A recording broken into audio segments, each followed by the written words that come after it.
Sir, ಕೆಲವು ಕಾಂಗ್ರೆಸ್ ಶಾಸಕರು budget ಸೆಷನ್ನ boycott ಮಾಡ್ತಾರೆ ಅಂತ ಒತ್ತಡ ಎಲ್ಲಿಗೋಗೋದು ಬಾಯ್ಕಾಟ್ ಮಾಡಿ? ಇವಾಗ ನಾವು ಶಿವಕುಮಾರ್ ಆ ಥರ ಏನು ಯಾವುದೋ ಚರ್ಚೆ ಇಲ್ಲ. ಶಿವಕುಮಾರ್ ಅವ್ರಿಗೆ ಗೊತ್ತಾಗಿದ್ರೆ ನನಗೆ ಗೊತ್ತಾಗೇ ಆಗುತ್ತೆ ಅಲ್ವಾ? ಎಲ್ಲದಕ್ಕೂ ಒಳ್ಳೇದಾಗುತ್ತೆ. ಈ ಕೇಂದ್ರ ಸರ್ಕಾರ ಥರ ಬಜೆಟ್ ಇರಲ್ಲ, ಡಮ್ಮಿ ಬಜೆಟ್ ನಮ್ಮ ಕೇಂದ್ರ ಮಂತ್ರಿಗಳು ಸುಮ್ಮನೆ ಅದು ಏನೋ ನಮ್ಗೆ ಇವತ್ತರೆಗೂ ಅರ್ಥನೇ ಆಗಿಲ್ಲ. ಕೇಂದ್ರ ಬಜೆಟ್ ಅಂದರೆ ಮೊದಲು ಯಾವುದಕ್ಕೆ ಎಷ್ಟು ದುಡ್ಡು ಬಂತು ಹೋಯ್ತು, ಮೇಲೆ ಕೆಳಗೆ ಇಷ್ಟು ಬರೋದು, ಇದೇನು ಅರ್ಥನೇ ಆಗದಿರೋ ಬಜೆಟ್. ಇದೊಂಥರ ಕನ್ಫ್ಯೂಸಿಂಗ್ ಬಜೆಟ್. ಆ ಥರ ಏನಿರಲ್ಲ, ನೇರವಾಗಿ ನಮ್ಮ ಜಿಲ್ಲೆಗೂ ಒಳ್ಳೆ ಬಜೆಟನ್ನು ಕೊಡ್ತಾರೆ. ಕೊಡ್ತೀವಿ, ಇನ್ನೂ ಟೈಮ್ ಇದೆಯಲ್ಲ. ಮಾರ್ಚ್ 15 ಬಜೆಟ್ ಇದೆ.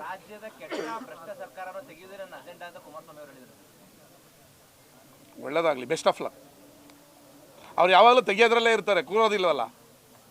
ಅವ್ರು ಕೂತಾಗಲೂ ಅವ್ರ ಸರ್ಕಾರನ 5 ವರ್ಷ ಮುಖ್ಯಮಂತ್ರಿಯಾಗಿ ಆಡಳಿತ ಮಾಡೋದು ಅವರೇ. 12 ತಿಂಗಳಿಗೆ ಅವರೇ ತಗೊಂಡ್ಬಿಡ್ತಾರಲ್ಲ. 5 ವರ್ಷ ಮುಖ್ಯಮಂತ್ರಿಯಾಗಿ ಆರಾಮಾಗಿರ್ಬೋದು. ಅವ್ರು ಕನ್ಫ್ಯೂಸು, ವಿರೋಧ ಪಕ್ಷನ ನಾನು ಆಡಳಿತ ಪಕ್ಷನ. ಅವ್ರ ಸರ್ಕಾರನ 12 ತಿಂಗಳಲ್ಲೇ ಕಳ್ಕೊಂಡ್ರಲ್ಲ. 2 ಸರಿ ತಗೊಂಡ್ರು, ಅವರೇ ತಗೊಂಡ್ರು. ಸರ್ಕಾರ ಇಲ್ಲಿ ನಡೀತಾ ಇದ್ರೆ ಅಮೆರಿಕಕ್ಕೆ ಹೋಗಿ ಕುತ್ಕೋತಾರ? ಕೊಟ್ಟಿದ್ದೀವಲ್ಲ. ನಾವು ಜಾಗ ಕೊಡಬೇಕು ಅಂತ ಹೇಳಿದರೆ ಕೊಟ್ಟಿದ್ದೀವಿ. ನಮ್ಮ ಕೆಲಸ ಮುಗಿದಿದೆ. ಕಂಪನಿಗೆ ಭೂಮಿ ಪೂಜೆ ಯಾವಾಗ? ಈ ಬಾಲ್ ನಾನು ಅವತ್ತು ಹೇಳ್ತೇನೆ, ಇವತ್ತು ಹೇಳ್ತೇನೆ. ಅವರು ನಮ್ಮ ಗೌರವಾನ್ವಿತ ಕೇಂದ್ರ ಮಂತ್ರಿ MP. ನಾವು ಜಾಗ ಕೇಳಿದ್ರು, ನಿಮ್ಮನ್ನು ಕರ್ಕೊಂಡೋಗಿ 2 ಕಡೆ ಜಾಗ ತೋರಿಸಿದ್ದೀವಿ. ಜಾಗನೂ ಬಿಟ್ಕೊಟ್ಬಿಟ್ಟಿದ್ದೀವಿ. ನಾವು ಬಾಲ್ ಅವ್ರು ಕೊಟ್ಟಲ್ಲ.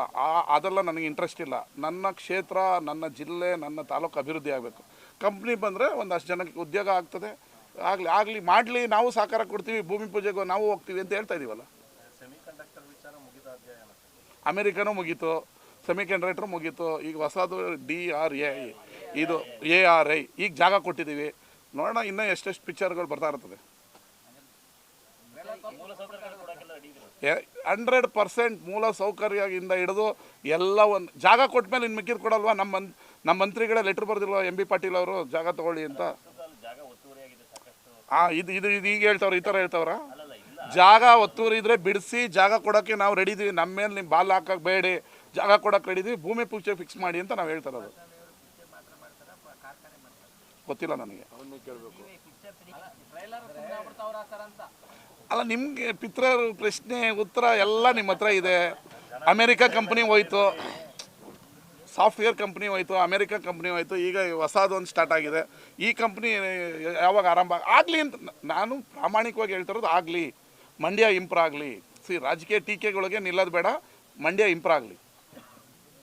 ರಾಜಕೀಯ ಟೀಕೆಗಳಿಂದಾಗಿ ಯಾವ ಕಾರ್ಖಾನೆನೂ ತರೋಕ್ಕಾಗಲ್ಲ, ಏನೂ ಮಾಡೋದಕ್ಕಾಗಲ್ಲ. ನಾನು ಕುಮಾರಸ್ವಾಮಿ ಅವರಿಗೆ ಸಂಪೂರ್ಣ ಬೆಂಬಲ. ಕಾರ್ಖಾನೆ ತರೋ ವಿಚಾರದಲ್ಲಿ 100ಕ್ಕೆ 100% ನಾನು ಅವ್ರ ಪರ ಇದ್ದೀನಿ.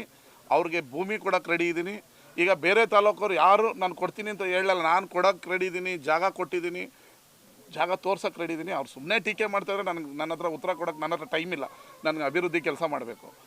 ಜಾಗ ಕೊಡೋಕೆ ರೆಡಿ ಇದ್ದೀನಿ. ನಮ್ಮ ಹುಡುಗರಿಗೆ ನಿರುದ್ಯೋಗ ಸಮಸ್ಯೆ ಬಗೆಹರಿಬೇಕು. Let it be. ಅವರು ಕೂಡ ಇದೇ ಹೃದಯವಂತಿಕೆಯಿಂದ ಕಾರ್ಖಾನೆ ಸ್ಥಾಪನೆ ಮುಂದೆ ಬರಲಿ. ನಾನು ಟೀಕೆ ಮಾಡ್ತಾಯಿಲ್ಲ, ಚಾಲೆಂಜ್ ಮಾಡ್ತಾಯಿಲ್ಲ. ಅವ್ರು ಕೇಂದ್ರ ಮಂತ್ರಿ, ಅವ್ರ ಕೈಲಿ ಆಗುತ್ತೆ. ನಾನು ಕುಮಾರಸ್ವಾಮಿಯವರು ಶಾಶ್ವತ ಅಧಿಕಾರದಲ್ಲಿ ಇರಲ್ಲ, ಆದರೆ ನಾವು ಮಾಡೋದು ಶಾಶ್ವತ ಉಳಿಯುತ್ತೆ. ಬೂದ್ನೂರು ಉತ್ಸವ ಶಾಶ್ವತ ಉಳಿಯುತ್ತೆ. ರವಿಕುಮಾರ್ MLA ಇರಲಿ, ಇಲ್ಲದೇ ಇರಲಿ, ಬರೋರು ಅದನ್ನು ಕಂಟಿನ್ಯೂ ಮಾಡ್ಕೊಂಡು ಹೋಗ್ತಾರೆ. ನಾನೇನು 100 ವರ್ಷ ಬದುಕಿರಲ್ಲ, 1000 ವರ್ಷ ಇಲ್ಲೇನು ಗೂಟ ಹೊಡ್ಕೊಂಡಿರಲ್ಲ. ಕುಮಾರಸ್ವಾಮಿ ಫ್ಯಾಕ್ಟ್ರಿ ತಂದಿದ ತಕ್ಷಣ ಅವರೇನು ಇಲ್ಲಿ ಗೂಟ ಹೊಡ್ಕೊಂಡು ಅಧಿಕಾರ ಮಾಡೋದಿಲ್ಲ.